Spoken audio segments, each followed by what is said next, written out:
Assalamualaikum warahmatullahi wabarakatuh. Perkenalkan, nama saya Putri Sekar Arum dari kelas TBIB. Saya di sini akan menjelaskan tentang HAM dalam ideologi Pancasila dan implikasinya terhadap persatuan dan kesatuan di Indonesia. Nilai-nilai kemanusiaan berupa hak asasi manusia pada dasarnya juga terdapat di dalam ideologi Pancasila. HAM di Indonesia mengalami berbagai bentuk dinamika yang penuh perjuangan dalam penegakannya, baik itu penolakan terhadap HAM maupun pengaplikasian HAM di Indonesia. Berbagai upaya telah dilakukan oleh para pemimpin di masa lalu ataupun pemimpin pada masa sekarang. Hal tersebut bertujuan demi tegaknya HAM di Indonesia. Hak asasi manusia di Indonesia bersumber dan bermuara dari ideologi Pancasila. HAM di Indonesia mendapat jaminan kuat karena berlandaskan ideologi Pancasila. Persatuan dan kesatuan di Indonesia akan dapat terwujud apabila segenap masyarakat Indonesia dapat menerapkan serta mewujudkan nilai-nilai HAM dalam kehidupannya. Hak asasi manusia merupakan hak dasar atau hak pokok yang dimiliki oleh setiap manusia sebagai manusia, atau yang sering disebut sebagai hak kemanusiaan atau human right. Hak asasi manusia di Indonesia bermuara dari ideologi Pancasila. Bermuara pada ideologi Pancasila maksudnya yaitu pelaksanaan hak asasi harus memperhatikan ketetapan-ketetapan yang telah ditentukan di dalam ideologi Pancasila. Ideologi Pancasila mendorong masyarakat untuk memandang dinamika atas realita kehidupan bernegara.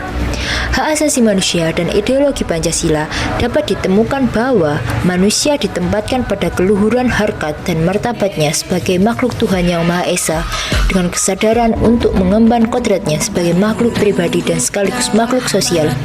Sesuai dengan watak hubungan-hubungan yang diakui, suatu ideologi itu bersifat hanya dieseitik dan genseitik.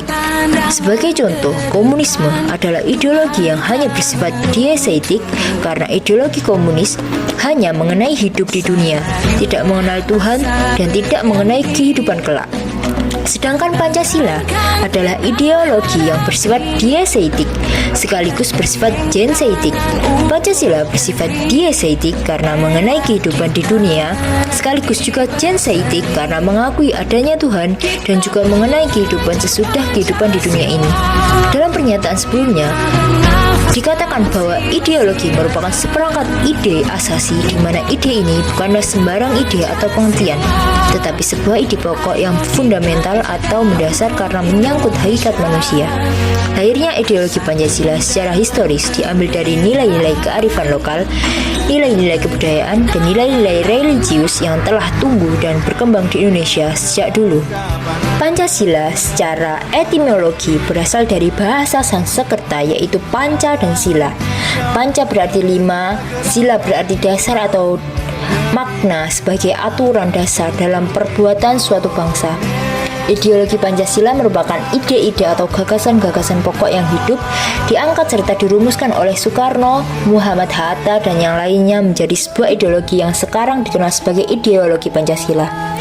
Ideologi digunakan sebagai ujung tombak. Ideologi Pancasila merupakan jiwa dan semangat yang hendak mewujudkan ide-ide keadilan. Ideologi Pancasila merupakan jiwa dan semangat yang hendak mewujudkan ide-ide keadilan. Ideologi Pancasila berusaha menggerakkan dan mendorong negara serta rakyat Indonesia ke arah pengakuan kepada Tuhan Yang Maha Esa. Berkaitan dengan sila ketiga, hak asasi manusia yang terkandung dalam sila ketiga ialah masyarakat Indonesia menempatkan persatuan dan kesatuan serta kepentingan bersama di atas segala kepentingan pribadi masing-masing. Oleh karena itu, masyarakat Indonesia akan rela berkorban untuk segala bentuk kepentingan negara dan bangsa apabila hal tersebut diperlukan. Sebagai masyarakat yang mencintai tanah air dan menjunjung tinggi nilai persatuan, masyarakat Indonesia selalu bangga dengan eksistensinya sebagai rakyat Indonesia dan berusaha mewujudkan pergaulan demi kesatuan dan persatuan bangsa dan dasar dari Bhinneka Tunggal Ika.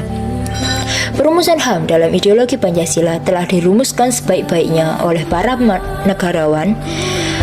Meskipun demikian, HAM belum sepenuhnya terlaksana dalam kehidupan bermasyarakat Indonesia dengan munculnya berbagai permasalahan kemanusiaan dalam penerapannya.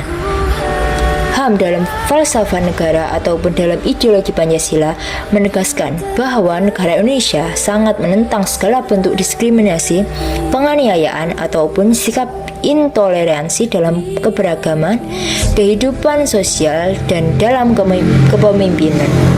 HAM harus dapat terrealisasikan kepada seluruh masyarakat Indonesia tanpa adanya perbedaan dalam agama, suku, bangsa, jenis kulit, ataupun jenis kelamin, karena sebagaimana diketahui bahwa dalam penerapannya HAM bersifat universal atau dalam artian untuk setiap makhluk yang dikatakan sebagai manusia dan bukan bersifat partikular atau memiliki standar-standar khusus. Oleh karena itu, setiap individu dan negara harus dapat menegakkan HAM dalam kehidupannya nyata. HAM harus menjadi tameng yang kuat untuk kebebasan manusia berekspresi dalam hidupnya. Pancasila sebagai ideologi Pancasila telah menjalankan HAM yang harus dijalankan dalam kehidupan bangsa Indonesia dari interpretasi HAM yang terdapat dalam ideologi Pancasila. Persatuan dan kesatuan adalah elemen yang sangat penting karena dapat membangun kedamaian, kesejahteraan, dan kekuatan. Salah satu upaya untuk menjaga persatuan dan kesatuan adalah dengan menerapkan rumusan HAM yang terdapat dalam ideologi Pancasila. Persatuan dan kesatuan Indonesia akan dapat terwujud apabila segenap masyarakat Indonesia dapat menerapkan serta mewujudkan nilai-nilai HAM dalam kehidupannya. Tanpa hal itu, Indonesia akan selalu diselimuti oleh berbagai permasalahan kemanusiaan, seperti salah satunya kasus rasisme yang dilakukan oleh Anton kepada Novi. Anton melakukan rasis dengan menyandingkan foto Novi dengan foto seekor gorila. Apabila kita merujuk pada Undang-Undang Nomor 20 Tahun 2008 tentang penghapusan diskriminasi ras dan etnis, maka dapat dilihat bahwa tindakan yang dilakukan oleh Anton merupakan tindakan yang mengarah pada sikap rasisme seperti yang tercantum pada pasal 4 huruf A angka 1. Oleh karena itu, sudah saatnya seluruh elemen masyarakat dalam negara Indonesia berupaya menegakkan nilai-nilai kemanusiaan dan menghapus segala bentuk sikap intoleransi ataupun sikap yang akan memecah belah bangsa Indonesia. Sekian dari saya, maaf kalau ada salah-salah kata. Wassalamualaikum warahmatullahi wabarakatuh.